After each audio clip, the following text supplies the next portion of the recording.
práctico y funcional, no conviene entender la práctica del Zen y particularmente la práctica meditativa, el Zazen o el Zazen, como una herramienta, un instrumento para algo. Es decir, que la consigna, la inteligencia con la que se debe abordar el Zazen es de no beneficio, de no buscar beneficio. Se trata de dejarse ir, vamos a decirlo así, de abandonarse, de desasirse, de desconsiderar todo lo que supone iniciativa, voluntad de pensar, analizar, sopesar, etc. Es decir, adoptar una actitud contemplativa y abierta y desapegada, vamos a decir así, ¿no? Entonces, insisto, desde el punto de vista funcional, práctico, no conviene entender el Zazen como un instrumento, como un medio para alcanzar un objetivo, ¿no? Pero si vamos a la cara oculta de la luna, digamos, si vamos por el otro lado, pues también podemos tener en cuenta desde un punto de vista también práctico y pragmático, desde un punto de vista racional, ¿no?, que completa o complementa ese todo que somos, pues también hay que tener en cuenta que la práctica, la disciplina del Zazen y del Zen en general lleva a una finalidad, lleva a algún sitio, también es un instrumento de.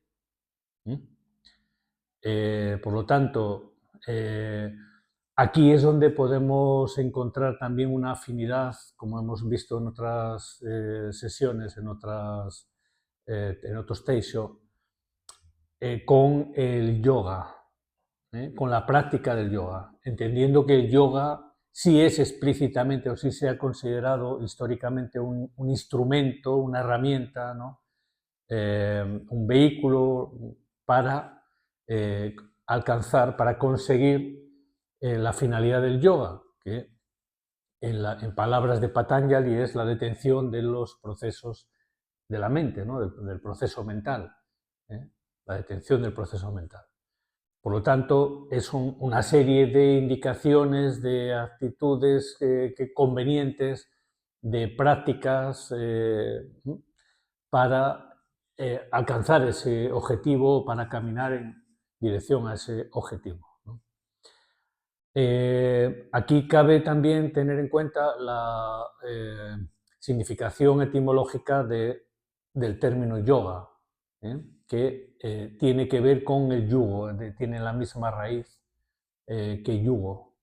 Es decir, se trata de uncir, digamos, una serie de consideraciones, es decir, enganchar a una actitud y a una práctica, a una dinámica, a una disciplina, a un modo de estar y a un modo de funcionar que lleva a ese objetivo, ¿no?, que se entiende también como la liberación,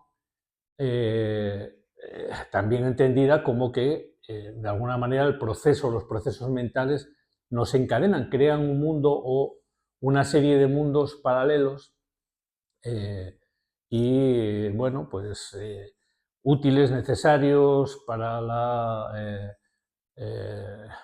vida, ¿no?, el transcurso, ¿no?, la dinámica de una vida humana, pero si lo que buscamos es tener una apreciación, un conocimiento experiencial, ¿no?, un degustado, por así decir, ¿no?, de lo trascendente, ¿no?, de lo real, de lo que trasciende, digamos, la representación mental, pues entonces hay que tomar otra vía, ¿no? Otra ruta, ¿no?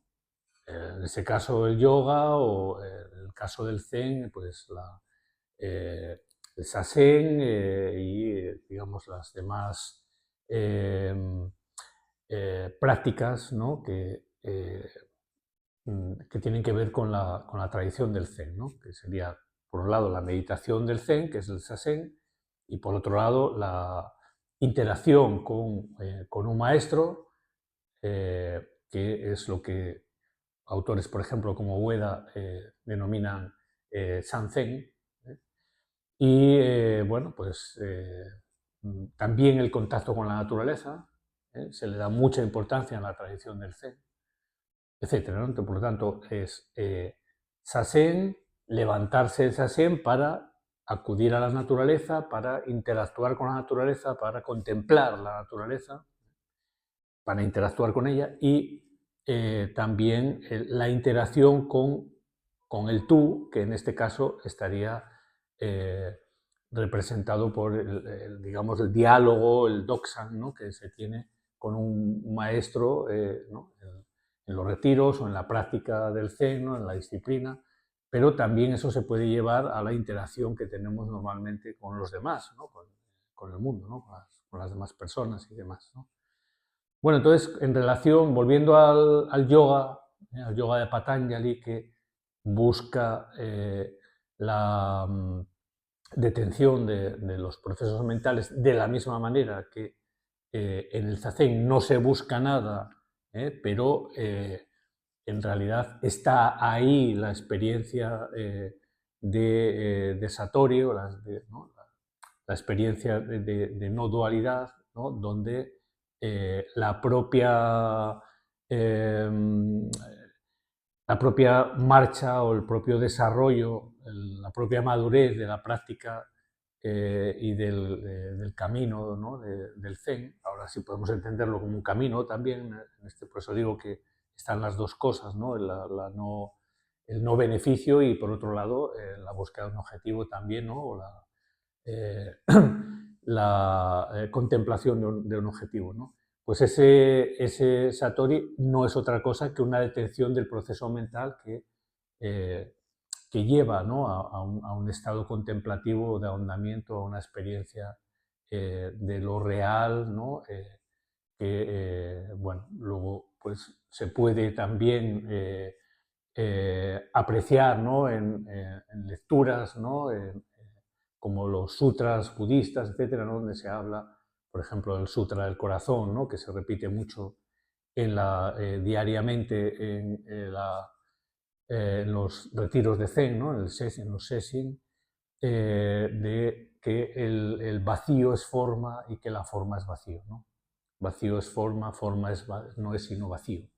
Y entonces, todas estas cuestiones, ¿no? Que aparecen en los sutras budistas y que se tienen muy en cuenta también en el Zen, pues fundamentalmente ese sutra del corazón, atribuido a Buda, no, no llevan, o sea, no hablan sino de una experiencia que es de alguna forma la que en el Zen se contempla como la iluminación, como el Satori, y en el ámbito del yoga se considera como el samadhi, como la contemplación no cognitiva, ¿no? Entonces, vamos a hacer una muy pequeña lectura también, ¿no? De dos de los aforismos que tienen que ver, ¿no?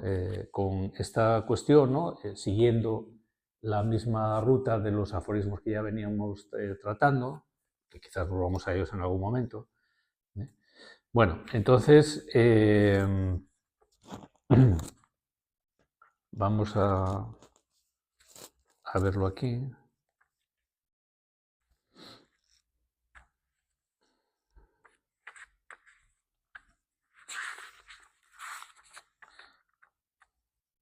Bueno, aquí hay un sutra que lo voy a pasar de puntillas. O sea, hay un sutra, perdón, un aforismo, ¿no? De Patanjali, que lo voy a atravesar rápidamente, que es el 1.19, dice: esta contemplación, en la traducción de Óscar Pujol, el Yoga Sutra, los aforismos del yoga, ¿no? La traducción y comentarios de Óscar Pujol. Dice, esta contemplación es innata.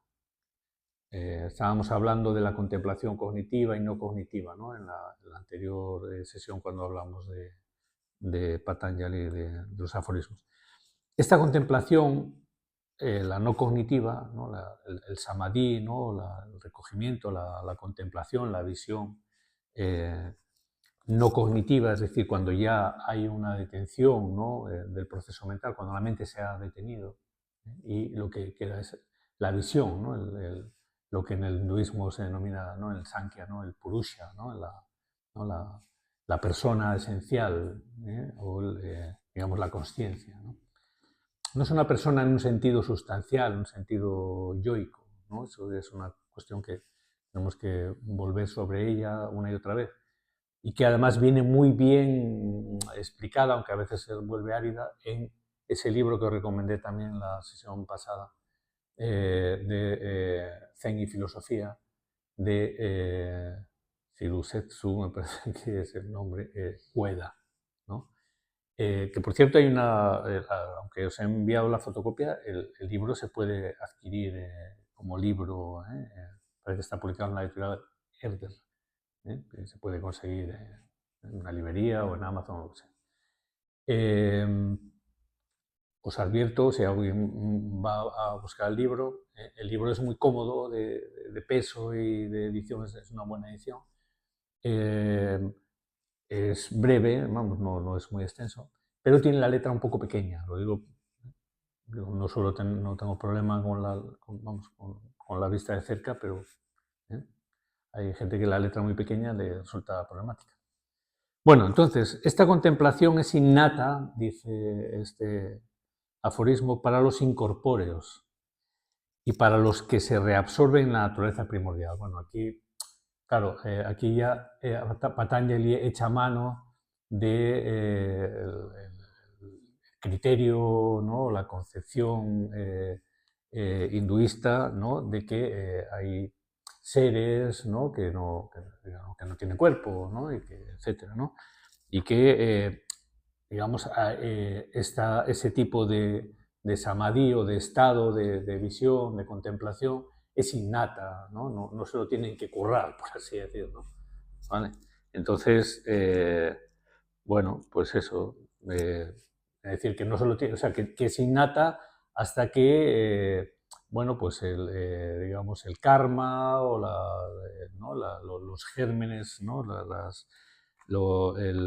Lo residual, ¿no? de las impresiones latentes vuelven otra vez, como si fueran semillas, a germinar, y vuelven otra vez a poner a estos seres otra vez en el mundo del samsara, digamos, ¿no? El ciclo de nacimientos, en fin, en el jaleo existencial, por así decir, ¿no?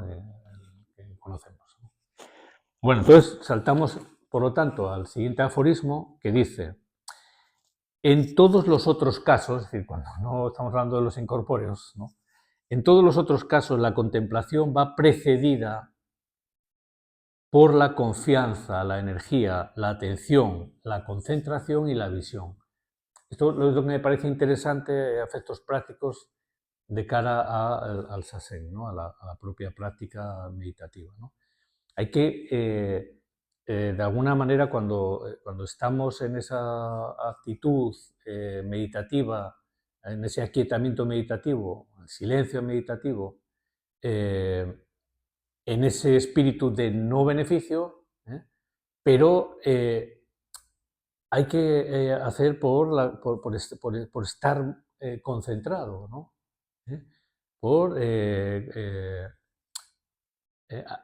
por apercibirse, ¿no? de uno mismo, sin diálogo, sin conceptos, sin análisis, apercibirse de uno mismo, apercibirse de la inspiración, de la expiración, de la corporalidad, de los sonidos, pero de una manera concentrada, ¿no? Bueno.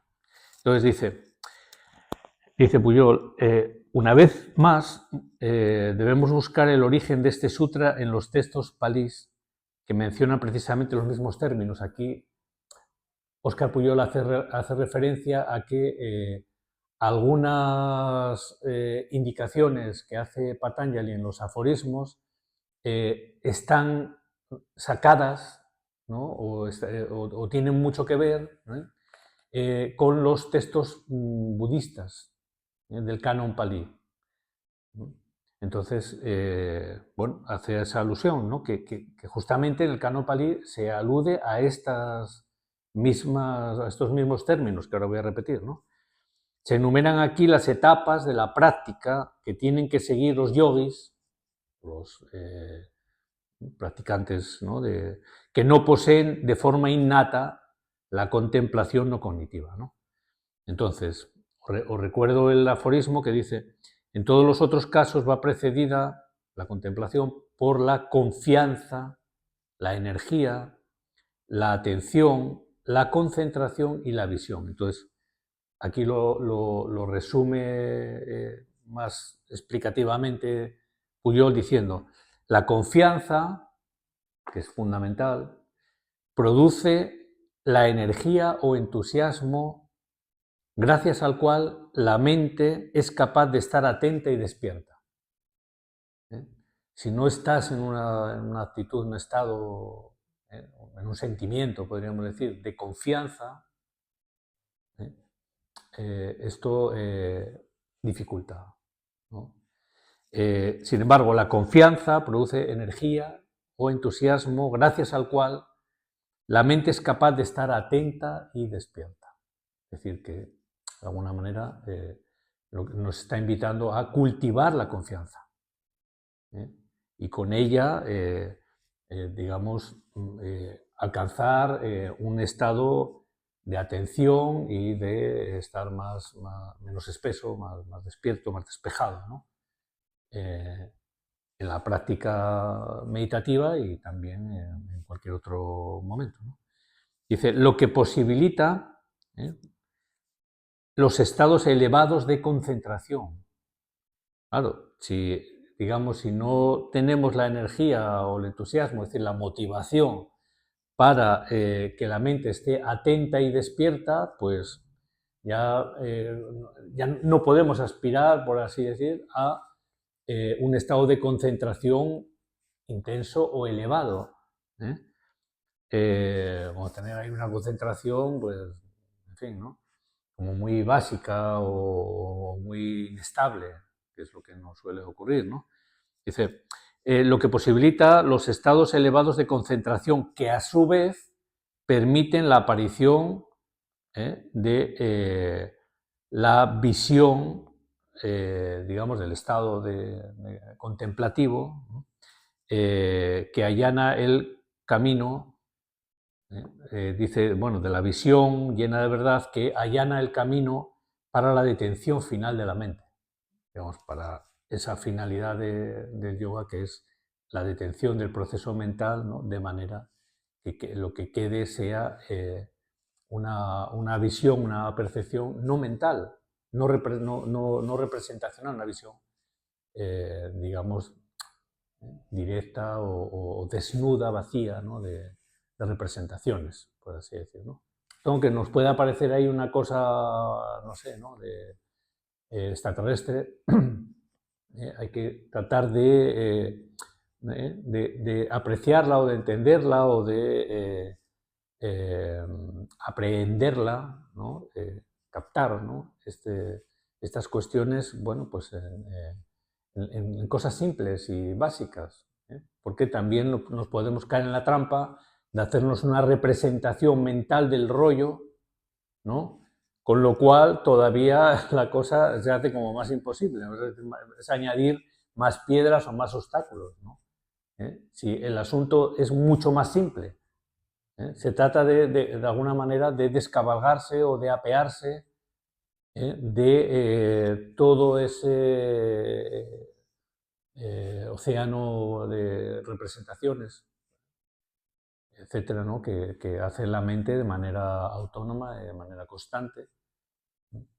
pero para eso necesitamos una motivación, una energía, ¿no? Que nos lleve a un, digamos, a un estado, ¿no? Y también a una actitud mental, a un estado mental más atento y más despierto, que nos permita una atención concentrada que conduzca justamente a estados de contemplación más profundos que se orillen ya a esa profundidad, ¿no?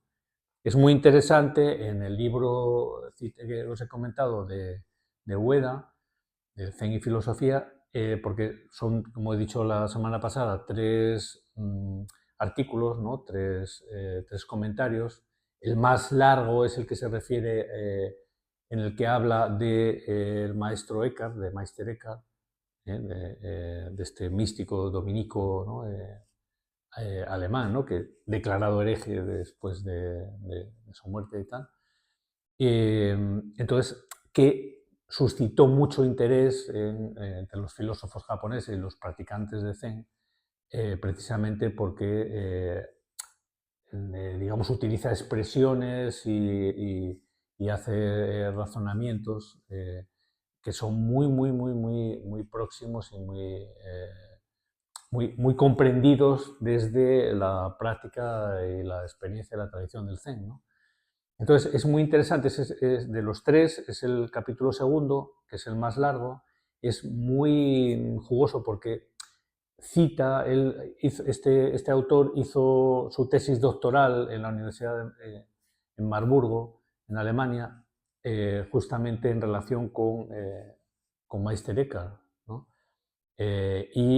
Luego, digamos, en el propio artículo en este libro, hace una comparativa, ¿no?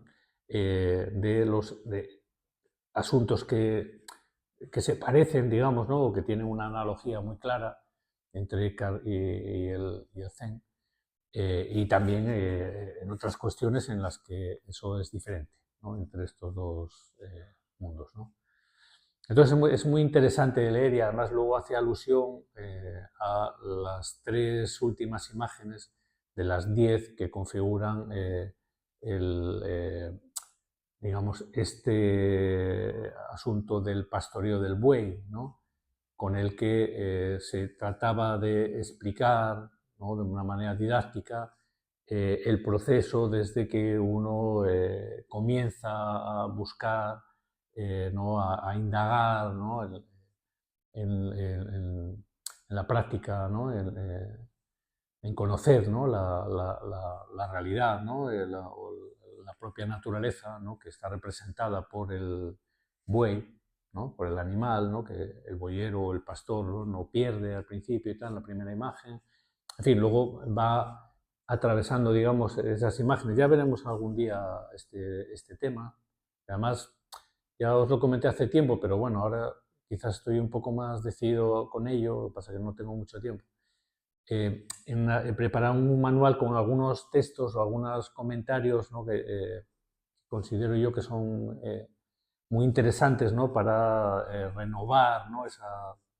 Esa motivación, ¿no? En la autoindagación y en la práctica meditativa y demás. Una especie de manual, ¿no? Bueno, para que lo tengamos en el grupo y tal. Y en ese manual también me gustaría también introducir estas imágenes, ¿no? Del pastoreo del buey.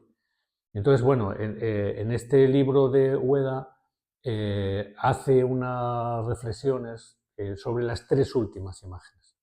Las tres últimas, que serían la octava, la novena y la décima. ¿eh? Muy interesantes, ¿no? Aunque, bueno, pues a veces es un poquitín árido y no hay que desanimarse y colapsarse, decir, no entiendo qué está diciendo, bueno, tú sigue adelante, ¿no? Con el tema. Y bueno, pues esa es la cuestión. Por lo tanto, asunto, en resumen, ¿no? Del Teixo, ¿no? Que tengamos en cuenta que la práctica es sin beneficio, es una práctica en la que no buscamos nada, nos dejamos estar ahí, pero la práctica lleva a un darse cuenta, no a un desarrollar algo que no tengamos, no, ya lo tenemos todo, por así decir, pero lo que no tenemos es la consciencia de que lo tenemos, ¿no? O sea, de que estamos completos, ¿no? La consciencia de ello y por lo tanto la experiencia de ello, ¿no? Por eso, de alguna manera, precisamos, ¿no? Ese estado, ¿no? Ese volver, ¿no? a casa, ¿no? También hace alusión Ueda, ¿no? Como la experiencia meditativa, ¿no? O esa experiencia profunda se experimenta como un volver a casa, justamente. Que el propio Buda, ¿no? Parece que experimentó en esos términos, ¿no? Que hablaba en esos términos así, ¿no? Por lo tanto, pero necesitamos una motivación, ¿no? Una energía, una motivación, un estado despejado. No podemos estar ahí meditando después de comernos una fabada, ¿no? O de tomarnos una botella de sidra, ¿no? Porque eso no permite, ¿no? Ni siquiera una concentración muy elemental, ¿no? Ya ni que digamos ¿no? en estados de concentración como más elevados, más intensos, ¿no? Como dice él y tal, ¿no? Que finalmente permitan ¿no? un estado de conciencia que lleve a esa contemplación no cognitiva, que está, eh, por así decir, al final de ese camino, ¿no? En la detención de los procesos mentales, que es la finalidad del yoga y también es la finalidad del Zen, ¿no? Es contemplar, por así decir, la naturaleza original, ¿no? Que, como cita una y otra vez, ¿no? Ueda, ese yo verdadero que se busca en el Zen ¿eh? Es un yo sin yo, es decir, es un yo que no es un yo, ¿no? Es un sí mismo, ¿no? Que hablaría Jung, ¿no? Un centro no yoico, en palabras de Jung.